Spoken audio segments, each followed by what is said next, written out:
UPSC interview हम लगातार दे रहे हैं। बहुत सारे एस्पिरेंट यहाँ पे आ रहे हैं जिनका इंटरव्यू हो रहा है, और यूपीएससी की रणनीति क्या होनी चाहिए, आज हमारे साथ कैंडिडेट हैं, इनसे पूरी जानकारी इस वीडियो के माध्यम से होने वाली है।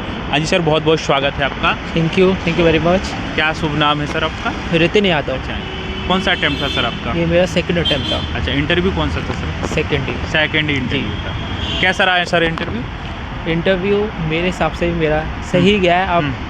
अब सब कुछ है ना भगवान के ऊपर है। जी देखते हैं कि कैसा जाता है। जी। अच्छा, तो माध्यम क्या था सर आपका? इंग्लिश मीडियम था। कैसा बोर्ड मेंबर की बात करें, कौन सा बोर्ड मेंबर था आपका? मेरे बोर्ड मेंबर है ना, चेयरमैन थे ना, प्रेसिडेंट जो थे बोर्ड के, वो थे संजय वर्मा सर। अच्छा जी।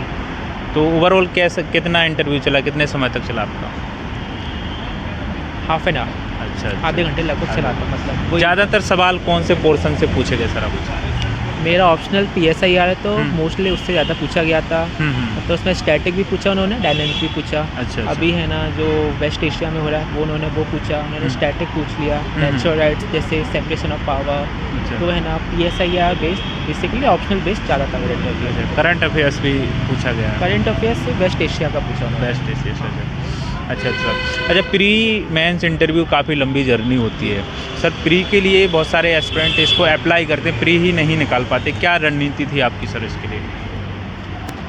इस बार के लिए बता देता हूँ, क्योंकि है ना जो लास्ट टाइम है ना इंटरव्यू का कॉल तो आ गया था, लेकिन फाइनल लिस्ट में नाम नहीं आ पाया था। तो मेरे पास लगभग 45 डेज़ बचे हुए थे। तो मैंने है ना रिवर्स इंजीनियरिंग करी, मतलब मैंने मॉक सॉल्व किए। उनके हिसाब से मैंने देखा कि मेरी कमी कहाँ रह रही है। जैसे कि है ना हिस्ट्री में कमी रह रही है, तो उस पर ज़्यादा फोकस किया। क्वालिटी, क्योंकि मेरा ऑप्शनली PSIR तो इतना मैंने उस पर इतना फोकस नहीं किया। मेरे हिसाब से ना कि हर रणनीति बनानी चाहिए, स्ट्रेटजी अपनी आराम से बैठ के बनाओ। 1 दिन लो, 2 दिन लो, उसके हिसाब से अपना काम करना चाहिए। अच्छा, CSET के लिए क्या पढ़ा था? और अपने CSET के लिए है ना, क्योंकि है ना मैं एक इंजीनियरिंग का स्टूडेंट रह चुका हूँ, तो है ना मेरी इतनी कोई दिक्कत नहीं हुई। है ना जो लोग जिनको दिक्कत होती है वो जाके नोट्स ले सकते हैं। मेरे हिसाब से बाजीराम की नोट्स है ना सही हैं CSET के लिए, वो आप रेफ़र कर सकते हैं। अच्छा। कौन बुक्स मटेरियल की बात करें, क्या बुक्स मटेरियल आपने यूज़ किए खासकर प्री के लिए? अभी जैसे कि प्री 2025 में होने वाला है, तो आपका क्या था बुक्स मटेरियल? मैंने है ना 5 बुक थी, मतलब बुक नहीं, मतलब 5 सोर्सेस। पॉलिटी के लिए लक्ष्मीकांत कर ली, एनवायरनमेंट के लिए है ना शंकर IAS की बुक आती है वो करी, ज्योग्राफी के लिए है ना जो भी 9th से 12th के ना NCERT के लिए जो अभी चल रही है वो। लेकिन है ना अभी नहीं किया था क्योंकि टाइम नहीं था मेरे पास। तो मेरे पास उसके नोट्स थे, मैंने उनको से रिवाइज़ किया था। 3 ही हो गए। हिस्ट्री के लिए तो मॉडर्न के लिए तो हमारे पास है राजीव भाई सर की बुक है। एक और बचता है इकोनॉमिक्स के लिए, उसके मेरे सेल्फ मेड नोट्स थे, मैंने उन्हीं को किया था, उन्हीं से हो जाता है। करंट अफेयर्स कैसे किया था? करंट अफेयर्स है ना जिस आपको जो भी है ना कोचिंग के है ना मंथली वाली अच्छी लगती है आप उसको कर लें, अगर आपके पास टाइम है तो। अगर टाइम नहीं है तो फिर आपको है ना जो ईयरली कंपाइलेशन जो आता है वो आपको लेना ही होगा। जैसे PT 365 हो गया, किसी का आता है प्रीलिम्स 360, आप उनको लीजिए अगर आपका टाइम नहीं है तो। मेरे पास टाइम नहीं था तो मैंने इन्हीं को रेफ़र किया था। और जो मैंने 5 है ना सोर्सेज, 5 मतलब मेन स्टैटिक सब्जेक्ट और करंट अफेयर, इन्हीं पर फोकस किया था मैंने। मेंस के लिए आंसर राइटिंग कब से स्टार्ट कर देनी चाहिए, आपने कब से की? जब से मैंने तैयारी की थी उसके लगभग 3 महीने बाद से मैंने स्टार्ट कर दिया था लिखना आंसर वगैरह। और है ना लेकिन क्या होता है प्रीलिम्स से पहले तो आप करते नहीं हो 3-4 महीने लगभग। तो है ना प्रीलिम्स हो जाने के 1 हफ्ते बाद से मैंने फिर से स्टार्ट कर दिया था लिखना। यही होना चाहिए। नोट्स बनाने का क्या तरीका था, कैसे बनाए थे आपने? डायनामिक थे, मतलब है ना ऑनलाइन ही बनाए थे, कुछ है ना हाथों से लिख के भी बनाए थे। हाथों से लिख के इसलिए बनाए क्योंकि मेंस में आपको लिखना होता है ना। डायनामिक है ना प्रीलिम्स के लिए बनाए थे, क्योंकि वहाँ पे से आपको है ना एक है ना सही आंसर मालूम करना होता है। तो अपने हिसाब से देख लीजिए। मैं कहूँगा प्रीलिम्स के लिए आप है ना थोड़ा ऑनलाइन बना लीजिए, क्योंकि उसमें करंट अफेयर्स आपको बहुत ज़्यादा करना हो जाता है। मेंस के लिए हो सके जितना हो सके उतना आप लिखिए। अच्छा, 4th पेपर के लिए जो आपकी रणनीति थी वो क्या थी? GS 4 के लिए एथिक्स वाला। मेरे हिसाब से इसमें आपको इंटरेस्ट होना चाहिए। अगर आपको इसमें इंटरेस्ट है ना आपके नंबर्स में अच्छे आ जाएंगे। लास्ट टाइम है ना मेरा स्कोर 125 था। मुझे नहीं मालूम क्या एवरेज गया, लेकिन मेरा 125 था, सही मुझे लगा कि मेरा सही गया है। तो है ना अगर आपका इंटरेस्ट है ना तो आपका इसमें हो जाएगा। और रही बात है ना क्या करना चाहिए, एक ही सोर्स लेना, कोई भी ले लीजिए, उसी पे है ना स्टिक करिए।